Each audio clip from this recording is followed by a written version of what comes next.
மாண்புமிகு முன்னாள் முதலமைச்சர் முத்தமிழ் அறிஞர் டாக்டர் கலைஞர் அவர்களின் 6வது நினைவு நாளை முன்னிட்டு கோவை மாவட்ட திமுக சார்பாக மௌன ஊர்வலம் மாண்புமிகு தமிழ்நாடு வீட்டு வசதி மற்றும் நகர்ப்புற வளர்ச்சித்துறை மதுவிலக்கு ஆயத்திரவித்துறை அமைச்சர் சு முத்துசாமி அவர்கள் முன்னிலையில் நடைபெற்றது. கழக தோழர்கள் மௌன ஊர்வலமாக வந்து காந்திபுரத்தில் அலங்கரித்து வைக்கப்பட்டு இருந்த அவரது முழு உருவப்படத்திற்கு மலர் தூவி மரியாதை செய்தார்கள். இந்நிகழ்வில் முன்னாள் அமைச்சர்கள் மற்றும் கோவை மாநகராட்சி மேயர் ரங்கநாயகி ராமச்சந்திரன் அவர்கள், துணை மேயர் வெற்றி செல்வன் அவர்கள் மற்றும் கழக மாவட்ட செயலாளர்கள் மற்றும் கழக நிர்வாகிகள் கலந்து கொண்டனர்.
கைபேசி கீழே இருக்கு.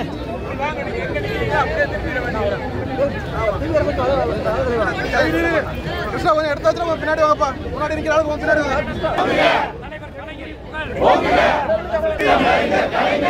வீர வணக்கம்